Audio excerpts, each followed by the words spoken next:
ഇറാനിലെ 3 ആണവ കേന്ദ്രങ്ങളിൽ B-2 ബോംബർ വിമാനങ്ങൾ ഉപയോഗിച്ച് US ആക്രമണം നടത്തി. ആക്രമണം വിജയകരമെന്ന് പ്രസിഡന്റ് ഡൊണാൾഡ് ട്രംപ്.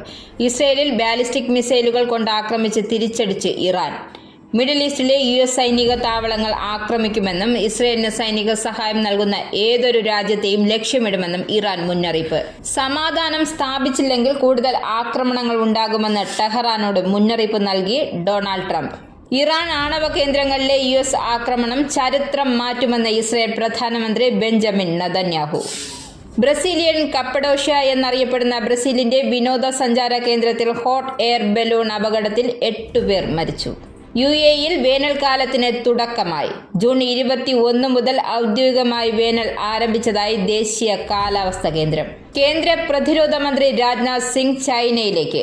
അടുത്തയാഴ്ച ചൈനയിലെ ചിങ് ടൗണിൽ നടക്കുന്ന ഷാങ്ഹായ് കോപ്പറേഷൻ ഓർഗനൈസേഷന്റെ യോഗത്തിൽ പങ്കെടുക്കാനാണ് യാത്ര.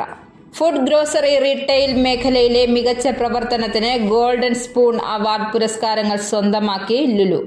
ലയണൽ മെസ്സിയുടെ നേതൃത്വത്തിൽ ഗംഭീര തിരിച്ചുവരവ് നടത്തി ഇന്റർ മിയാമി ഫിഫ ക്ലബ് ലോകകപ്പിൽ ആദ്യ വിജയം. ഇറാനിലെ 3 ആണവ കേന്ദ്രങ്ങൾ B-2 ബോംബർ വിമാനങ്ങൾ ഉപയോഗിച്ച് US ആക്രമണം നടത്തി. ആക്രമണം വിജയകരമെന്ന് president Donald Trump. Israel ballistic മിസൈലുകൾ കൊണ്ട് ആക്രമിച്ചു തിരിച്ചടിച്ചു ഇറാൻ. ഇസ്രയേലിന് സൈനിക സഹായം നൽകുന്ന ഏതൊരു രാജ്യത്തെയും ലക്ഷ്യമിടുമെന്നും ഇറാൻ സൈന്യം മുന്നറിയിപ്പ് നൽകി. ആണവ ചർച്ചയിൽ നിന്നും ഇറാൻ പിന്നോട്ടു പോയതിനെ തുടർന്നാണ് നൽകിയ 2 ആഴ്ചത്തെ സമയപരിധിക്ക് മുന്നേ US ആക്രമണം നടത്തിയത്. ഫോർഡോ, നതാൻസ്, എസ്ഫഹാൻ എന്നിവ ഉൾപ്പെടെ ഇറാനിലെ 3 ആണവ കേന്ദ്രങ്ങൾ വളരെ വിജയകരമായ ആക്രമണം പൂർത്തിയാക്കിയതായി ഡൊണാൾഡ് ട്രംപ് ശനിയാഴ്ച പ്രഖ്യാപിച്ചു. ഇറാനെ ആക്രമിച്ചുകൊണ്ട് പശ്ചിമേഷ്യയെ വലിയ യുദ്ധത്തിലേക്ക് തള്ളിയിട്ടതിന് പിന്നാലെ ഇനി സമാധാനത്തിന്റെ സമയമെന്നാണ് US പ്രസിഡന്റ് ഡൊണാൾഡ് ട്രംപ് പറഞ്ഞത്. വൈറ്റ് ഹൌസിൽ നിന്നും രാജ്യത്തെ അഭിസംബോധന ചെയ്തുകൊണ്ട് ഇറാൻ ഇപ്പോൾ യുദ്ധം അവസാനിപ്പിക്കാൻ സമ്മതിക്കണമെന്നും ട്രംപ് പറഞ്ഞു. ശനിയാഴ്ച പസഫിക് ദ്വീപായ ഗുവാമിലേക്ക് US B-2 ബോംബർ വിമാനങ്ങൾ മാറ്റുന്നതായി റോയിട്ടേഴ്സ് റിപ്പോർട്ട് ചെയ്തിരുന്നു. ഇറാനിൽ ഇസ്രയേൽ നടത്തിയ ഒരാഴ്ചയിലേറെ നീണ്ട ആക്രമണങ്ങൾക്ക് ശേഷമാണ് അമേരിക്ക നേരിട്ട് ഉൾപ്പെട്ട ഈ ആക്രമണം. ടെഹ്റാൻ ആണവായുധങ്ങൾ വികസിപ്പിക്കുന്നതിനുള്ള സാധ്യത ഇല്ലാതാക്കാൻ ആഗ്രഹിക്കുന്നുവെന്ന് പറഞ്ഞാണ് ഇസ്രയേൽ ഇറാനെതിരെ ആക്രമണം ആരംഭിച്ചത്. തങ്ങളുടെ ആണവ പദ്ധതി സമാധാനപരമായ ആവശ്യങ്ങൾക്ക് വേണ്ടിയുള്ളതാണെന്നും ഇറാൻ വാദിച്ചു. അമേരിക്കൻ ആക്രമണത്തിന് ഇസ്രയേലിലേക്ക് തിരിച്ചടി തുടങ്ങി ഇറാൻ. ഇസ്രയേൽ നഗരങ്ങളിലേക്ക് ഇറാൻ നിരവധി ബാലിസ്റ്റിക് മിസൈലുകൾ തൊടുത്തു. ടെൽ അവീവിലും ഹൈഫയിലും ജെറുസലേമിലും ഉഗ്ര സ്ഫോടനങ്ങൾ ഉണ്ടായി. ഇസ്രയേലിൽ 10 ഇടങ്ങളിൽ ഇറാന്റെ മിസൈലുകൾ പതിച്ചെന്നാണ് റിപ്പോർട്ടുകൾ. ഇറാൻ ഇസ്രയേൽ സംഘർഷം തുടങ്ങി 10ാം നാളാണ് അമേരിക്ക നേരിട്ട് ആക്രമണം നടത്തിയത്. ഇതിനിടെ തങ്ങളുടെ 3 ആണവ കേന്ദ്രങ്ങൾ ഇന്ന് പുലർച്ചെ നടന്ന ആക്രമണം ഇറാൻ ആണവോർജ്ജ സമിതി സ്ഥിരീകരിച്ചു. ഇത് അന്താരാഷ്ട്ര നിയമങ്ങളുടെ ലംഘനമാണെന്നും ഇറാൻ ആണവോർജ്ജ സമിതി വ്യക്തമാക്കിയിരിക്കുന്നത്. US ആക്രമണത്തിന് കനത്ത തിരിച്ചടി നൽകുമെന്ന് ഇറാനും അറിയിച്ചു. മിഡിൽ ഈസ്റ്റിലെ US സൈനിക താവളങ്ങൾ ആക്രമിക്കുമെന്ന സൂചന ഇറാൻ നൽകി. സമൂഹമാധ്യമ പോസ്റ്റിലൂടെയാണ് ട്രംപ് ഇറാനെ US ആക്രമിച്ചത് പ്രഖ്യാപിച്ചത്. ഇസ്രായേലിന് സൈനിക സഹായം നൽകുന്ന ഏതൊരു രാജ്യത്തെയും ലക്ഷ്യമിടുമെന്നും ഇറാൻ സൈന്യം പ്രസ്താവിച്ചു.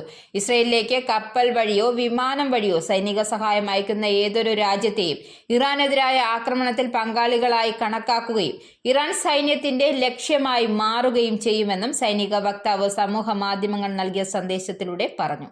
ഇറാനിലെ 3 ആണവ കേന്ദ്രങ്ങളിൽ US ബോംബിട്ട് തകർത്തതായി സ്ഥിരീകരിച്ച ഡൊണാൾഡ് ട്രംപ് ആക്രമണങ്ങളെ അതിശയകരമായ സൈനിക വിജയമെന്ന് വിശേഷിപ്പിച്ചു.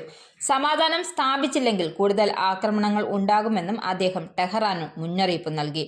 മുമ്പ് ഒരു ടീമും പ്രവർത്തിച്ചിട്ടില്ലാത്ത ഒരു ടീമായി ഇരുവരും പ്രവർത്തിച്ചു എന്ന് പറഞ്ഞുകൊണ്ടാണ് US പ്രസിഡന്റ് ഇസ്രായേൽ പ്രധാനമന്ത്രി ബെഞ്ചമിൻ നെതന്യാഹുവിന് നന്ദി പറഞ്ഞത്. ഇറാൻ ആണവ കേന്ദ്രങ്ങളിലെ US ആക്രമണം ചരിത്രം മാറ്റുമെന്ന് ഇസ്രായേൽ പ്രധാനമന്ത്രി ബെഞ്ചമിൻ നെതന്യാഹു. ആക്രമണം നടത്തിയതിന് ട്രംപിനെ അഭിനന്ദിച്ച നെതന്യാഹു കൃത്യമായ സമയത്താണ് ആക്രമണം നടത്തിയതെന്നും പറഞ്ഞു. ഓപ്പറേഷൻ ലൈസിംഗ് ലൈനിന്റെ ഭാഗമായി വലിയ കാര്യങ്ങളാണ് ഇസ്രയേൽ ചെയ്തത്. എന്നാൽ ഇന്ന് രാത്രി നടത്തിയ ആക്രമണത്തിലൂടെ ആർക്കും മറികടക്കാനാവാത്ത കാര്യങ്ങളാണ് US ചെയ്തത്. ട്രംപിന്റെ നടപടി പശ്ചിമേഷ്യയെ അഭിവൃദ്ധിയിലേക്കും സമാധാനത്തിലേക്കും നയിക്കുമെന്നും നെതന്യാഹു പറഞ്ഞു. സൈപ്രസിൽ ചാരവൃത്തിയും ഭീകരവാദ കുറ്റകൃത്യങ്ങളും ആരോപിച്ച് ഒരു ബ്രിട്ടീഷ് പൗരനെ അറസ്റ്റ് ചെയ്തു. ഇയാൾ ദ്വീപിലെ RAF അക്രോത്തിരി ബേസ് നിരീക്ഷിച്ചു വരികയായിരുന്നു എന്നും ഇയാൾക്ക് ഇറാന്റെ റവല്യൂഷണറി ഗാർഡുകളുമായി ബന്ധമുണ്ടെന്ന് സംശയിക്കുന്നതായും പ്രാദേശിക മാധ്യമങ്ങൾ റിപ്പോർട്ട് ചെയ്തു. മിഡിൽ ഈസ്റ്റിലെ പ്രവർത്തനങ്ങൾക്കായി UKയിലെ ഏറ്റവും പ്രധാനപ്പെട്ട വ്യോമത്താവളമാണ് RAF അക്രോത്തിരി. ഭീകരാക്രമണം ആസൂത്രണം ചെയ്യുന്നതായി രഹസ്യാന്വേഷണ വിഭാഗത്തിന് ലഭിച്ച വിവരത്തെ തുടർന്ന് വെള്ളിയാഴ്ചയാണ് ഇയാളെ അറസ്റ്റ് ചെയ്തതെന്ന് ഫിലനോസ് വെബ്സൈറ്റ് അറിയിച്ചു. പ്രാദേശിക റിപ്പോർട്ടുകൾ പ്രകാരം ഇയാൾ അസർബൈജാനിയാണെന്ന് സൂചനയുണ്ട്.